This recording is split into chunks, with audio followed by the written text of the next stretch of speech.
우리가 스텝 바이 스텝으로 지금 사사기 말씀을 읽고 있습니다. 私たちは今、ステップバイステップとそのスケジュールを持って詩式を読んでいます。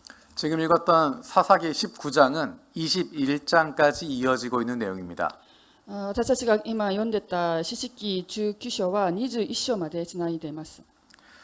사사기 전체를 마무리하는 부분입니다. 詩式の全体を締めくくる内容であります。 마지막 사사인 삼손의 이야기가 16장까지 등장합니다. 最後の詩詩であるサムソンの話が16章まで登場して、 그리고 17장과 18장은 하나의 이야기를 들려줍니다. また17章と18章は一つの話を物語を聞かせています。 그리고 지금 읽었던 19장에서 21장까지 또 다른 하나의 이야기를 하면서 사사기가 끝납니다. そして19章から21章まではもう一つの違う物語を語って詩式は終わります。 여러분 어제와 그제 읽었던 17장, 18장 느낌이 어떠셨습니까? 昨日皆さんが読んでた17章また18章を読んだ感想はどうでしたか？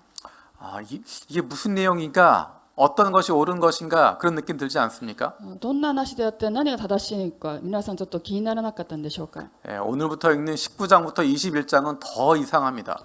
今日から読む19章とまた21章までの話はもっと首をかしげるような内容であります。 사사기 처음 시작이 어땠는지 여러분 아십니까? 詩式の最初の内容皆さん覚えてますか？ 사사기 말씀은 하나님께서 이집트에서 구원해내신 이스라엘 백성들이 주님이 약속하신 땅에 들어가서 살아가는 모습을 보여준 것입니다. 詩式は神様がイスラエルの民たちをエジプトが救い出して主が約束したこのカナン地まで導いてそこで生きる姿を見せています。 드디어 하나님께서 약속하신 땅으로 들어갔습니다. 彼らは神様の約束した土地に入ったわけなんですね。 이제 남아있는 것은 하나님의 백성으로 누리면서 살아가는 것입니다. そしてこれから残ったのはその地で神の民として生きることであります。 눈에 보이는 왕이 없어도 세상의 나라들과는 전혀 다른 하나님 나라를 누리면서 살아가는 것입니다. 目に見える王はいなくてもこの世の人の他の国とは全く違う神の国を立てて生きるべきであります。 그런데 사사기를 읽으면서 우리가 발견하게 되는 것은 세상 나라와 구별되지 않는 이스라엘 백성들의 모습입니다. しかし私たちは詩式を読みながら見つけられるところはこの世の国たちと国とまた区別できないところがイスラエルの人々の姿であることであります。 어떻게 그들을 하나님 나라 백성들이라고 하나님 나라 공동체라고 말할 수 있겠습니까? どうやって私たちは彼らを神様の国の神の国の共同体と言えるでしょうか？ 민족의 이름이 중요한 것이 아니라 어떻게 살아가고 있는가 그것을 통해서 정체성이 나타나게 됩니다. その民族の名前が大事なわけではなく、どのように生きるかを通してそのアイデンティティが現れてきます。 사사기 18장과 마찬가지로 사사기 19장의 시작은 그때 이스라엘의 왕이 없었다라고 이야기합니다. 詩式18章の始まりと同じく19章にもその時イスラエルには王がいなかったって話が始まります。 이스라엘의 왕이 없었을까요? イスラエルに王がいなかったでしょうか？ 물론 인간 왕은 없었습니다. もちろん人間の王はいなかったです。 하지만 하나님이 이스라엘의 왕이셨습니다. しかし神様がイスラエルの王でありました。 하나님은 계속해서 이스라엘을 내 백성이라고 이야기하십니다. 神様は続けてイスラエルの民たちを私の民だとおっしゃいました。 하나님께서 이스라엘의 진정한 왕이셨기 때문에 인간 왕이 다스릴 필요가 없었습니다. 神様がイスラエルの誠の王であるから人間の王で治められる必要はないんですね。 그런데 오늘 본문 시작하는 부분에서 강조하고 있는 것은 그때 이스라엘의 왕이 없었다라는 것입니다. しかし今日の本文でまたその前のところにも繰り返して強調しているのはイスラエルには王がいなかったってことでした。 사람들이 하나님을 왕으로 인정하지 않고 있었다는 것입니다. それは人々が神様を王として認めていないということじゃないでしょうか。 눈에 보이지 않는 하나님을 왕으로 생각하지 않고 인간 왕도 없었기 때문에 자기들 생각에 옳은 대로 행동하고 있었다는 것입니다. 目に見えない神様を王として認めずまた人間の王もいなかったのでそれぞれ自分の目に正しいとすることを行ったわけなんです。 사사기 19장에 나오는 주인공은 한 레위 사람입니다. 四式19章の主人公はレビ人です。 우리가 그동안 모세오경을 통해서 읽었던 지식들이 있습니다. 私たちは今までモーセの古書を通して得た知識があります。 레위인은 어떤 사람들입니까? レビ人はどんな人ですか？ 이스라엘 백성들이 가나안 땅에 정착하게 되면서 가장 중요한 사명을 받은 사람들이 바로 레위인들입니다. イスラエルの民たちがカナン人に定着しながら最も大事な使命を受けた人たちがレビ人であります。 레위 사람들이 왜 중요할까요? どうして彼らが大事な役目を持っているんでしょうか？ 모세가 하나님의 말씀을 가르치는 사명을 레위 사람들에게 맡겼기 때문입니다. それはモーセが神様の御言葉を教える使命をレビ人に任せたからであります。 우리 신명기 33장 10절에서 11절 말씀 같이 읽어보겠습니다. 一緒に新明記33章10節また11節を一緒に読んでみたいと思います。新明記33章10節11節です。一緒に声を合わせて読みます。せーの。彼らはあなたの裁きをヤコブに、あなたの教えをイスラエルに示し、見舞いに香を焚き、祭壇に完全に焼き尽くす捧げ物を捧げた。主よ、彼の力を祝福し、その手の技を受け入れてください。彼に立ち向かう者の腰を打ち砕き、彼を憎む者が再び立てぬようにしてください。アメン。 아멘. 하나님께서 왕으로서 다스리시는 하나님 나라를 유지할 수 있는 가장 중요한 것은 레위인들을 통해서 이스라엘에게 하나님의 말씀을 가르치는 것이었습니다. 神様が王としてこの国を治められる、神の国を治められる唯一なまた大事なものは、ポイントはレビ人たちを通してイスラエルの民たちが神様の御言葉を持って生きることでありました。 레위인들은 이스라엘 백성들에게 주님의 바른 길을 가르치고 율법을 가르치고 하나님께 예배하는 삶을 살아가야 하는 사람들이었습니다. レビ人はイスラエルの民たちに主の正しい道を教えて、また律法を教えて、また神様を礼拝して生きる、そのような人たちでありました。 그래서 그들에겐 따로 영토를 주지 않았습니다. それで彼らには領土、土地を与えなかったです。 모든 이스라엘 백성들 사이에 흩어져서 그 속에서 살아가도록 했습니다. イスラエルの民たちの間に散らばっていて、その彼らと一緒に住むようにしたんです。 그리고 하나님께서 그들을 책임지시는 것이었습니다. そして神様は彼らを責任取ってくださいました。 우리 여호수아 13장 33절 읽어보겠습니다. またヨシュア記13章33節を一緒に読みたいです。ヨシュア記13章33節です。せーの。モーセはレビ族に対しては修行の土地を与えなかった。主の約束された通り、彼らの修行はイスラエルの神、主ご自身である。アメン。 사사기에 나타나고 있는 이스라엘의 타락한 모습은, 하나님과 관계없이 살아가고 있는 이스라엘 백성들의 모습은 레위인의 모습을 통해서도 발견하게 되는 것입니다. 四式に現れているイスラエルの堕落した姿は、イスラエルのレビ人の姿を通しても私たちは見ることができます。 조금 전에 이야기했던 것처럼 레위기 17장, 18장에는 정말 우스운 레위인의 모습이 등장했습니다. さっき話したんですけれども、レビ記の17章また18章にはレビ人のとてもみすぼらしい姿を見ることができます。 그런데 19장부터 나타나는 레위인의 모습은 그것보다 더 한심하다고 말할 수밖에 없습니다. しかし19章から現れてくるレビ人の姿はそれよりもっとひどいみっともなところがたくさんあり、みっともなところが言えるところだと言えます。 우리 19장 1절 다시 한번 읽어보겠습니다. また四式の19章1節をもう一度読んでみたいと思います。四式の19章1節です。せーの。イスラエルに王がいなかったその頃、エフライムの山地の奥に一人のレビ人が滞在していた。彼はユダのベツレヘムから一人の女をそばめとして迎え入れた。 자, 레위인의 모습을 잘 살펴볼 필요가 있습니다. ここに現れているレビ人の姿をよく見る必要があります。 1절에 보면 한 여인이 등장합니다. 一節にはある女性が出てきます。 이 사람이 레위인의 아내였습니까?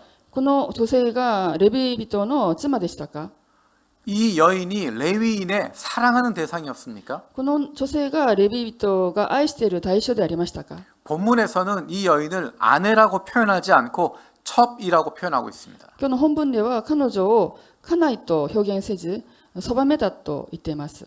첩이라고 하는 표현은 배우자에게 쓰는 것이 아니라 성적인 대상으로서 인식하고 있다는 것입니다. そばめと書いているのは、その彼女が配偶者ではなく、性的な対象だと認識しているところであります。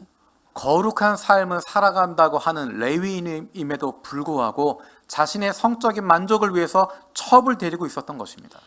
清い生き方をして生きるべきであるレビ人だったんですけど、彼らは自分の性的な満足のためにそばめを持って生きていたんです。 그 여인은 자신의 소유물처럼 여기고 있는 것입니다.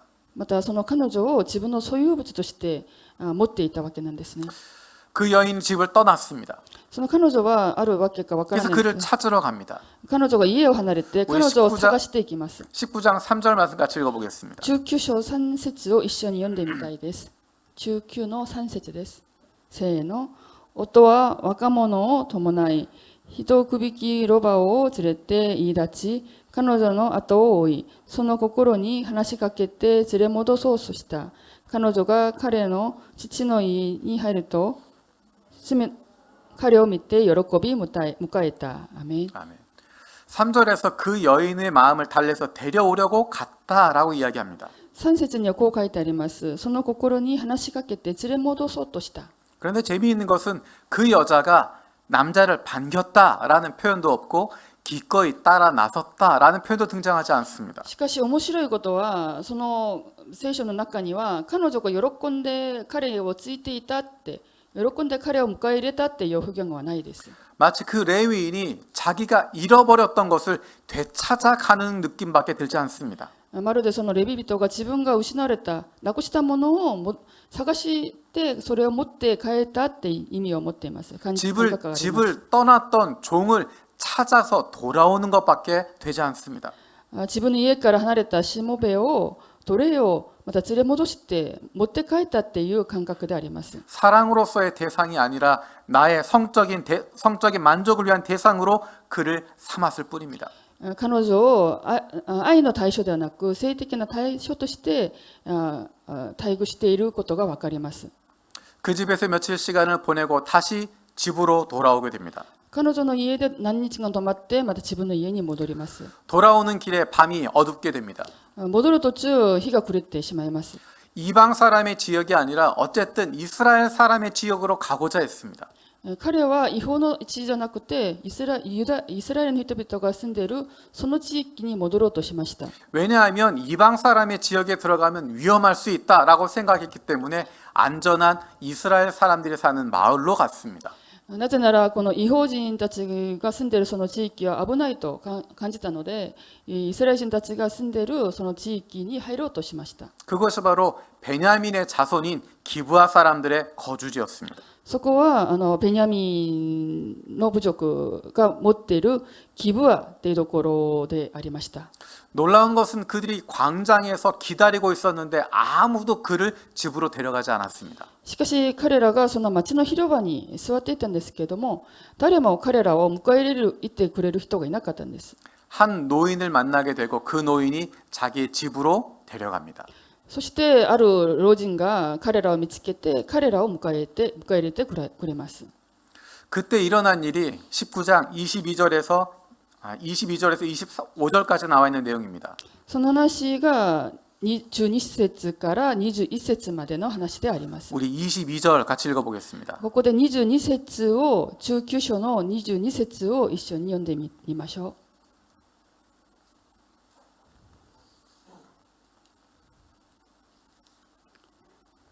せーの。彼らがくつろいでいると町のならず者が家を囲み戸を叩いて家の主人である老人にこう言った。お前の家に来た男を出せ。我々はその男を知りたい。 그들이 한참 쉬고 있을 때 그 성읍에 불량배들이 몰려왔다라고 이야기합니다. 彼らがその町の広場に腰を下ろしているときにその町のならず者が近寄ってきたんです。 거기에 대해서 그 집 주인이 반응한 것이 23절, 24절입니다. それに反応したのが23節と24 4節であります。 같이 읽어보겠습니다. 23節と24節を一緒に読んでみます。せーの。家の主人は彼らのところに出て行っていた。兄弟たちを、それはいけない。あるいは行くしてはいけない。この人は私の家に入った後で、そのような非道な振る舞いを許されない。ここに少女である私の娘とあの人のそばめがいる。この二人を連れ出すなら、しかしめ思い通りにするがよい。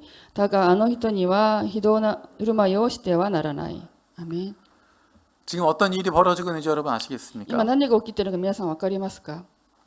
근데 더 놀라운 것은 그 다음 일입니다. しかし驚くべきことはその次に起きたことであります。 이 노인은 그 레위인을 보호하기 위해서 그런 이야기를 했습니다. この老人はそのレビ人を守るためにこのような話をしたわけなんですが、 근데 이 레위인이 했던 행동은 25절에 나와 있습니다. しかしその次にレビ人がした行動はその25節に出ています。 우리 25절 같이 읽어보겠습니다. 25節も一緒に読んでみます。しかし人々は彼に耳を貸そうとしなかった。男がそばめを連れかんで外にいる人々のところに押し出すと、彼らは彼女を知り、一晩中朝になるまでももてあそび、朝の光が差すとようやく彼女を離した。 이 레위인이 자신의 목숨을 자신의 수치를 당하지 않기 위해서 자기의 첩을 밖으로 내보내고 있습니다. このレビ人は自分の命を守るとして、その自分のそばめを恥ずかしめに合わせたわけなんです。 이 레위인의 더 냉혹한 모습은 그 뒤에 나옵니다. そのレビ人のもっと残酷な姿はその後に出てきます。 26절부터 28절까지 읽겠습니다. 19章26節から28節を一緒に読んでみます。せーの。朝になる頃、女は主人のいる家の入り口までたどり着き、明るくなるまでそこに倒れていた。彼女の主人が朝起きて旅を続けようと戸を開け、外に出てみると自分のそばめが家の入り口で手を敷きにかけて倒れていたので、起きなさい、出かけようと言った。しかし答えはなかった。彼は彼女をロバに乗せ、自分の郷里に向かって旅立った。家に着くと彼は刃物にとってそばめをつかみ、その体を12の部分に 28절까지다. 28節まで読みます。 이 레위인의 모습에서 느껴지는 것이 어떤 것입니까? このレビ人の姿から何を皆さん感じ取ることができますか？ 자기 때문에 고난을 당하고 아픔을 당했던, 그래서 죽임을 당하게 되었던 그 여인이 바깥에 있는데 自分のためにその悲惨なことを受けてしまったその彼女がその外に倒れているんですね。死んでいます。 레위인은 아무 일도 없는 것처럼 이야기합니다. 일어나라, 집에 가자. しかしその倒れている彼女の姿を見て彼は何もなかったことに話しかけます。起きなさい、出かけようと。 마치 너는 그런 고통을 당해도 괜찮은 존재다라고 하는 것처럼 이야기하는 것입니다. 彼女はそのような恥ずかしめを受けてもいいっていう感覚を持って話しかけてるんです。 그리고 조용히 그 첩의 주검을 가지고 가서 그 몸을 12조각을 냅니다. そして彼女のその遺体を連れていて、その体を12の部分に切り離します。 그리고 이스라엘의 온 지역으로 보냈다라고 이야기합니다. そしてイスラエルの全土に送りました。 이거 어떤 의미일까요? これは何の意味を持っているんでしょうか？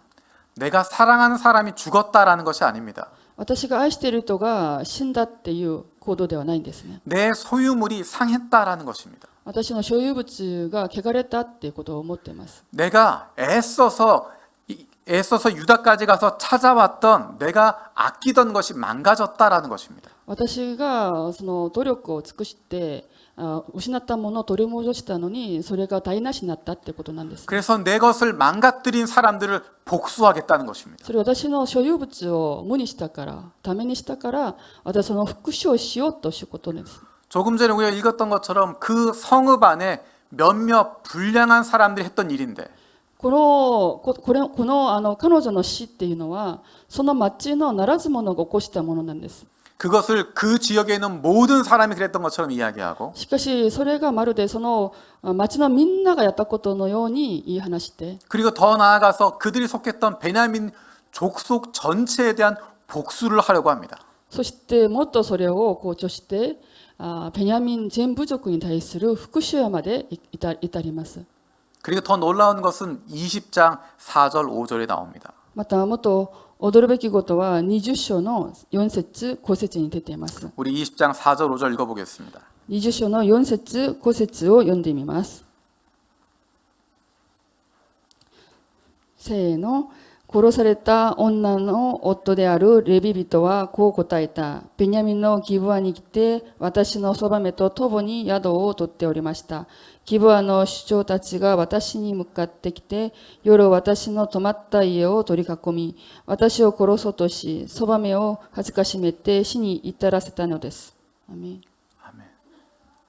레위인이 이야기하면서 자기의 이야기는 감추고 있습니다. レビ人は今まで至ったことを話しながら自分が取った行動は隠しています。 지금 레위인이 이야기했던 것은 사실과 거짓이 섞여 있습니다. 今レビ人が言っていることは本当のことと嘘のことが混ざっています。 사실과 허위를 섞어서 자기의 이야기를 거짓말로 이야기하는 것입니다. 本当に起きたこととまた作ったものを混ぜて自分の話をしているんです。 자기가 그 첩을 내어 밀었는데 자기의 잘못은 감추고 오히려 분열을 일으키는 것입니다. 自分がそのそばめを押し出したのに、それでなんだけど彼は自分の取ったことを隠して逆に分裂を起こしています。 이 사람이 누구라고 이야기했습니까? この人は誰でしょうか。 레위인이라고 이야기했습니다. この人はレビ人です。 하나님의 말씀을 받고 그 말씀을 가르치고 그 말씀대로 살아가야 할 레위인이 이렇게 행하고 있는 것입니다. レビ人は神様の御言葉を教えて、またその御言葉通り生きる人なんですけど、このような行動をとっています。 기부아라는 곳은 어떤 곳입니까? またギブアというところはどういうところでしょうか。 조금 전에 이야기했던 것처럼 기부아라고 하는 곳은 이스라엘 사람들이 살고 있는 곳입니다. ギブアはイスラエルの人々が住んでいる町であります。 그런데 그 이스라엘 자손이 살고 있었던 그 성읍에서 끔찍한 일이 일어난 것입니다. しかしそのイスラエルの人々が住んでいる町でその悲惨なことが起きています。 여러분 조금 전에 그 내용을 읽으면서 떠올랐던 성경 구절 있지 않습니까? 皆さん先ほど私たち読んでたところ、皆さん読みながらある場所を思い出しませんか。 맞습니다. 소돔성입니다. ソドムであります。 소돔성에서 일어났던 것과 똑같은 모습이 여기서 일어나고 있습니다. ソドムで起きたことと全く同じことがこのギブアでも起きています。 이방인들의 땅이 아니라 이스라엘 사람들이 살고 있는 곳입니다. 異邦人の町ではなくてイスラエルの人々が民たちが住んでいるところで起きたことであります。 가나안에 있는 이방 사람들이 벌인 일들이 아니라 이스라엘 민족 베냐민 자손 기브아 사람들 가운데서 일어난 일입니다. カナンの異邦人たちが住んでいるところで起きたわけではなく、イスラエル民族、その中のベニヤミン民族、そしてギブアの人々の中で起きたことであります。 그 레위인과 그 기브아에 있는 불량배들의 문제로 끝나지 않습니다. この出来事はレビ人とまたギブアに住んでいたその町のならず者たちの問題で終わらなかったんです。 이것 때문에 이스라엘 전체가 모이게 됩니다. この事件によってイスラエル全体が集まります。 우리 20장 1절 읽어보겠습니다. 20章1節を一緒に読んでみます。イスラエルの人々は皆出てきて、ダンからベルシェバ、またクルアトの地まで一団となって一人の人のようになり、ミツバで主の前に集まった。 남쪽 끝에서부터 북쪽 끝까지 그리고 동쪽 끝까지 모든 이스라엘 지파가 모였다는 것입니다. 南からまた北、また東、すべての人が集まったって書いてあります。 칼을 차고 있는 보병만 40만이 모였다고 이야기합니다. 剣を携えた砲兵が全部で40万人も集まったって書いてあります。 그렇게 모였던 이스라엘의 지도자들이 이스라엘 사람들이 했던 게 뭡니까? そのように集まった人たち、そのイスラエルのリーダーたちは何をしたんでしょうか。 20장 3절에 보면 그 레위 사람에게 물어봅니다. 20章の30節を見ると、そのイスラエルの人たちがレビ人にこのように聞いています。 그리고 레위 사람이 대답하는 것이 우리가 조금 전 읽었던 20장 4절에서 7절에 있는 이야기입니다. そのレビ人にその何が起きたかを聞いてみたら、さっき私たちが見てた20章の4節からレビ人がその自分の話を答えています。 우리가 조금 전에 19장의 내용과 20장의 내용을 보았기 때문에 이 레위인이 진술했던 내용에 대해서 알 수 있습니다. 私たちは19章と20節を20章を一緒に読んでみたので、このレビ人の話が何が正しいか正しくないか分かります。 이 레위 사람의 진술이 정확했습니까? レビ人のその人術話が正しかったんでしょうか。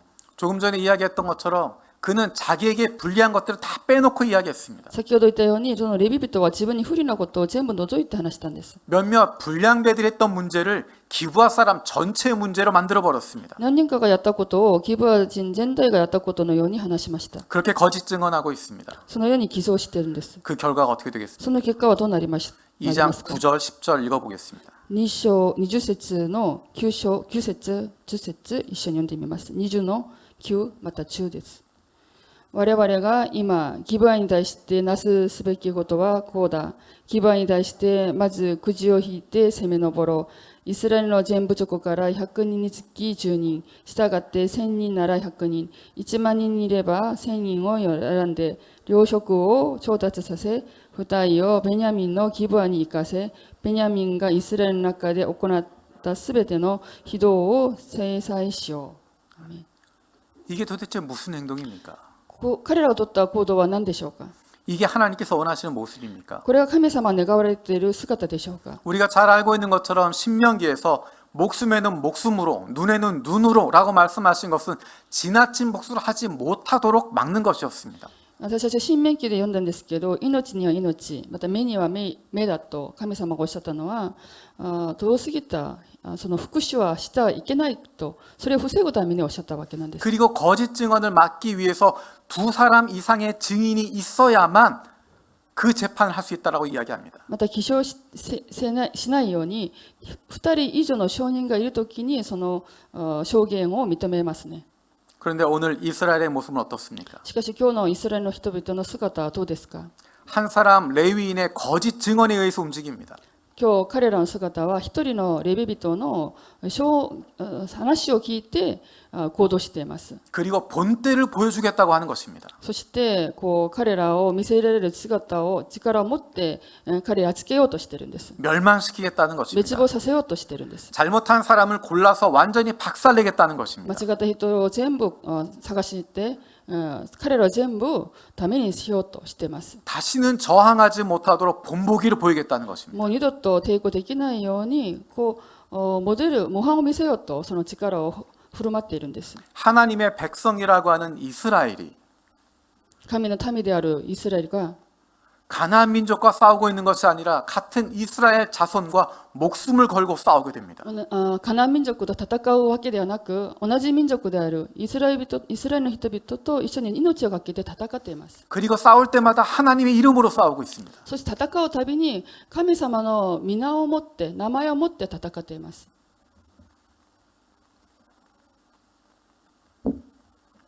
왜 이런 일이 벌어지게 됐을까요? なぜこのようなことが起きたんでしょうか。 하나님을 잃어버렸기 때문입니다. なぜなら彼らは神様を失ったからであります。 하나님이 왕이신데 그분을 왕으로 인정하지 않기 때문입니다. 神様が王であるのにそれを認めなかったからです。 그렇기 때문에 세상을 따라가게 되는 것입니다. そうなると彼らはこの世の法則を従っていくわけです。 하나님의 방식이 아니라 세상의 방식으로 하게 되는 것입니다. 神様の方法ではなくてこの世の方法で生きているわけなんです。 세상의 방식으로 힘을 키우고 세상의 방식으로 징벌하고 세상의 방식으로 인정받으려고 하는 것입니다. この世の中の方法を持って力を養ってこの世の中の方法を持って人を裁きまたこの世の中での方法でもって認められようとしています。 이 모습을 보고 있는 하나님의 마음이 얼마나 아프시겠습니까? 彼らの姿を見ている神様の心はどれほど痛かったんでしょうか。 그리고 이 모습을 보고 있는 다른 민족들은 어떤 마음을 갖게 되겠습니까? そして彼らの姿を見て他の民族異邦人たちはどのような考えを持つんでしょうか。 하나님 믿는다는 것도 별거 없구나. 神様を信じても私たちと全く違わないじゃん。 우리들이나 저것들이나 다른 것이 없네. あの人たちと私たちと全く変わることはないじゃん。 우리보다 더 잔인하고 우리보다 더 못된 인간들이네. 私たちよりもっと残酷でまたひどい人間じゃないか。 혹시 우리가 그런 이야기를 듣고 있지 않습니까? もしかして私たちはそのような話を聞いているんではないでしょうか。 세상 사람들보다 하나님을 모르는 사람들보다 더 세상적으로 살아가고 더 세상의 가치를 추구하고 더 못되게 살아가고 있지 않습니까? 神様を知らない人よりも私たちはもっとこの世的な方法を持って生きて、また世の中の価値を求めて、もっとこう意地悪な生き方をしているんじゃないでしょうか。 우리는 구원받은 백성들입니다. 私たちは救われた民であります。 하나님의 사랑받는 자녀들입니다. 神の愛される子供であります。 세상의 방식, 세상의 가치대로 살아가는 것이 아니라 하나님의 말씀대로 하나님께서 원하시는 방식으로 살아가는 것입니다. だから私たちはこの世の価値、方法で生きるわけではなく、神様の御言葉で神様の求められるこの方法を持って生きるべきであります。 그 삶을 보여주신 분이 바로 예수님이십니다. その生き方を見せてくださったのがイエス様であります。 그래서 우리는 예수님의 삶을 보면서 닮아가는 것입니다. なので私たちは神様の生き方を見て私たちもそれを学んで生きています。 예수님을 닮아가는 것, 그것이 바로 거룩함입니다. イエス様を習っていくことが清さを持って生きることであります。 세상 속에서 예수님의 삶을, 거룩한 삶을 살아가는 것입니다. この世の中でも私たちは神様を学んで神様に学んでこの清い生き方を生きることができます。 하나님께서는 우리에게 거룩함을 사모하는 마음도 주셨고 그렇게 살아갈 수 있는 능력도 주셨습니다. 神様は私たちにその神様の清い姿を慕い求める心も与えてくださったし、またそのに生きられる力も与えてくださいました。 우리가 그렇게 살아가는 삶을 누리면 되는 것입니다. なので私たちはそのような清い生き方を持って生きることが大事であります。 매일매일의 삶 속에서 하나님을 왕으로 인정하고 그분의 말씀에 순종하며 살아갈 수 있는 저와 여러분들 되길 원합니다. この日々の中で神様を王として認め、また御言葉通りに従事して生きる私と皆さんになることを願い祈ります。 기도하겠습니다. 祈ります。 왕이신 하나님, 王である神様、 우리가 하나님의 백성임을 고백합니다. 私たちは神の民であることを告白します。 세상 방식대로, 세상 가치대로, 세상 사람들처럼 살아가는 것이 아니라 この世の中の方法でまたその価値を持って生きるのではなく、 하나님의 말씀대로, 하나님의 뜻대로 살아가는 저희들 되게 하여 주시옵소서. 神様の御言葉通りに、神様の御胸通りに生きるように導いてください。 레위인이라고 하는 이름이 이스라엘 민족이라고 하는 이름이 그들의 정체성을 보여주는 것이 아니라 レビ人、またイスラエルの民が彼らのアイデンティティを見せるわけではないです。 하나님 말씀에 순종하며 살아가는 것이 하나님의 백성의 정체성임을 기억합니다. 神様の御言葉通り生きることが神様の民のアイデンティティであることをもう一度確認して、そのように生きるように願います。 날마다 하나님의 백성으로 살아가는 저희들 되게 하여 주시옵소서. 日々神の民として生きるように導いてください。 감사드리고 예수님의 이름으로 기도드립니다. 感謝し、イエス・キリストの皆を通してお祈りを捧げます。 아멘.